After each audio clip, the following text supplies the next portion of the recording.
Hi, I'm Michael Whitehouse, and this is the Daily Michael video blog for Monday, August 24th, 2009. I found myself in an interesting discussion on LiveJournal, which I thought that I would share with you, my viewing public.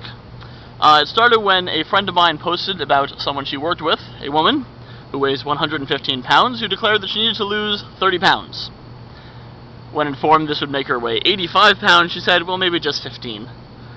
My comment on this was somewhere along the lines of how ridiculous it was that someone would want to do that, since presumably 115 is her natural weight, and anything lower is ridiculous. And particularly making a point that many women make so much effort to lose weight and to go to all this effort to be attractive for men, when in fact men appreciate confidence much more than waifishness. So this debate went on a bit. I'm not going to read the whole thing because I don't have it with me, but my last comment was, my point is that men find confidence attractive and self-criticism unattractive. So they are putting all this thought into trying to impress men by doing exactly the wrong thing. Beyond that, one should not live to impress others anyway, but if one is going to try to impress others, they should do it in a non-counterproductive way. Someone else then jumped in and said, so, all those strippers who are underweight aren't attractive? Men don't dish out money like it's only paper to these women, to see these women dance on poles naked because of their confidence on stage? The media suggests that women become and remain as thin as humanly possible, otherwise they are looked down upon. And if this is news to you, then you should open your mind in one way. Hold on a second, I need to get the rest of the message from my phone here. Then, that as open as your mind is in one way, you should open it up in another direction. Maybe not accepting it, but recognizing at least that this is a common feeling between both sexes. First off, to the stripper comment, no, underweight strippers are not attractive, and yes, strippers are paid for their confidence.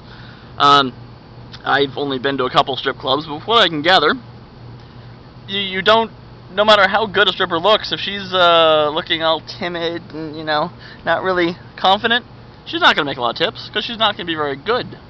It's all about confidence. I've known women who are significantly overweight, or who were, women and men who were overweight or had some other lack of physical attractiveness, who did just fine, got plenty of attention because they had confidence to make up for it. Confidence is what matters. As for the whole waifish thing that the media pushes on us, I think it's interesting that we talk about the monolithic media. I think actually I'm a part of the media because I'm a video blogger now. Well, as my part of the media, don't be a waif. It's not attractive. But beyond that, it's not the news media that's doing it. It's a different part of the media. So it's not what we usually refer to as the media. However, there are things like magazines, People Magazine, Cosmo, whatnot. But they only appeal to that waif image because their readers believe in it. So the readers must have gotten it somewhere else. They didn't get it from the fashion industry, or at least the fashion industry didn't mean to give it to them. The only reason the fashion industry likes waifs for their models is because waifs don't have curves that mess up their art. See, fashion designers are artists, and they don't like women being all lumpy in places, screwing up the nice, proper flow that they designed. They'd really rather design for men, or preferably boys if they had the choice, but women spend more on clothes, so they try to find women who look like boys.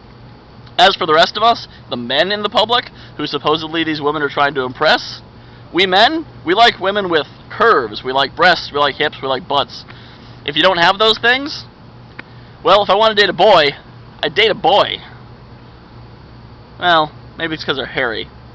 But you can find boys who aren't hairy. Yeah, I want women to look like women, with breasts, hips, butts. So, it's not me. Don't look at me as the men who are out there causing this problem. Look somewhere else. I figure this will probably get a few comments, so I look forward to seeing what you have to say, and to replying to it.